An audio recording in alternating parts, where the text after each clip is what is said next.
தமிழ் மொழியையும் அதே நேரம் தமிழ் மரபையும் வந்து அழிக்கிறதுக்கு காலங்காலமாக பல விஷயங்கள் அப்படிங்கிறது தொடர்ச்சியாக உருவாகிட்டே தான் இருந்திருக்கு. ஒரு வர்ணாசிரமம் அப்படிங்கிற விஷயம் வந்து உருவானதும் சரி, அதே நேரம் வந்து தமிழை வந்து நீச்ச பாசை அப்படின்னு சொல்லி சமஸ்கிருதத்தை வந்து உள்ளே கொண்டு வந்ததும் சரி, இது எல்லாமே வந்து தமிழ் மரபுக்கு எதிரான தமிழ் மக்களுக்கு எதிரான விஷயங்கள் தான். இங்கே வந்து பெண்ணை வந்து இழிவாக பேசுகிறதும் தமிழ் மரபுக்கு எதிரானது தான். இங்கே வந்து உழைக்கிற மக்கள் இழிவான மக்கள் அப்படின்னு சொல்லி பேசுகிறதும் தமிழ் மரபுக்கு எதிரானது தான்.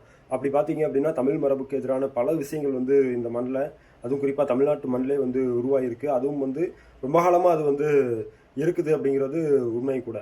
அப்படி நீங்கள் கவனிச்சிங்க அப்படின்னா இந்த மரபுகள் எல்லாமே சேர்ந்து தமிழர் நிலத்தை, அதே நேரம் தமிழ் மரபுகளை, தமிழோடைய பண்பாட்டு களத்தை ஒழிச்சு கட்டுறதுக்கான பல விஷயங்களை வந்து செஞ்சுக்கிட்டு இருக்கு. அதில் இது வந்து சில இடங்களில் வந்து மொத்தமாக ஒழிச்சு மொத்தமாக நாசமும் ஆக்கிருச்சு. அதே நேரம் இன்னும் பல விஷயங்களை வந்து ஒழிச்சு கட்டவும் அது காத்திருக்கு அப்படிங்கிறதா உண்மை. அப்படி ஒழிச்சு நாசமாக்கப்பட்ட விஷயங்களில் மிக முக்கியமான விஷயம் என்ன அப்படின்னா, அது முருக கடவுள் அப்படிங்கிற அந்த கடவுளும், அதே நேரம் கொற்றவை அப்படிங்கிற அந்த கடவுளும் தான். இந்த ரெண்டு கடவுள்கள் பற்றியும் வந்து தமிழ் மரபில் ஏகப்பட்ட இடங்கள்ல வந்து பேசியிருக்காங்க. குறிஞ்சி பற்றி பேசப்பட்ட குறுந்தொகைகளையும் சரி, அகநானூறு, 18 பரிபாடல், நீங்கள் எந்த பழைய சங்க இலக்கியங்கள், அதே நேரம் அதுக்கப்புறம் வந்த ஐங்குறு காப்பியங்கள் எல்லாம் நீங்கள் எடுத்துக்கிட்டீங்க அப்படின்னா இது சார்ந்த நிறைய பேச்சுகள் அப்படிங்கிறது உண்டு. இதிலெல்லாம் வந்து முரண்பாடான கருத்துக்களும் இருக்கும், அதே நேரம் வந்து உண்மையான கருத்துக்களும் அப்படிங்கிறதும் உண்டு.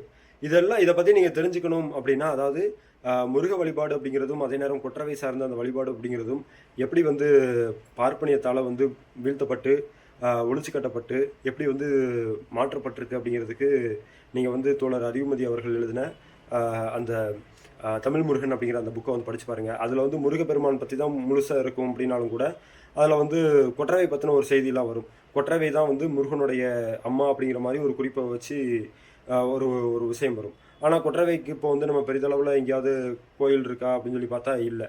அதே நேரம் வந்து முருகப்பெருமானுக்கும் வள்ளிக்கும் வந்து இருக்கக்கூடிய உறவை பற்றி அது பேசியிருக்கும். தெய்வானை வந்து எப்படி இவங்களால் கொண்டு வரப்பட்ட ஒரு புராண கதையாக இருந்துச்சு அப்படிங்கிறதையும் அது சொல்லும்.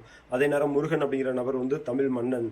அவர் வந்து இங்கே வந்து இந்த நிலத்தில் வந்து ஆட்சி செஞ்ச ஒரு அரசன், இல்லைனா இங்கே இந்த நிலத்தில் வாழ்ந்த ஒரு நபர் அப்படின்னு சொல்லிட்டு கடவுளர்கள் எப்படி இந்த மண்ணில் வந்து உருவாடுறாங்க அப்படிங்கிறதையும் சொல்லும். அதாவது இந்த மண்ணை நேசித்தவன் தான் பிற்காலகட்டத்தில் கடவுளாக மாறி இருக்கான் அப்படிங்கிற விஷயத்தையும் அது வந்து பேசும். ரொம்ப மிக முக்கியமான ஒரு புக்கு. அதே நேரம் வரலாற்று சிறப்புமிக்க பல தகவல்களை வந்து சொல்லக்கூடிய ஒரு ஒரு ஒரு புத்தகமும் கூட. ஏறக்குறைய ஒரு 65 பேஜ் தான் இருக்கும். மறக்காமல் படித்து பாருங்கள். அது பிடிஎஃபாகவும் இருக்குது, அதே நேரம் அமேசான் கிண்டல்லையும் கிடைக்குது. நன்றி.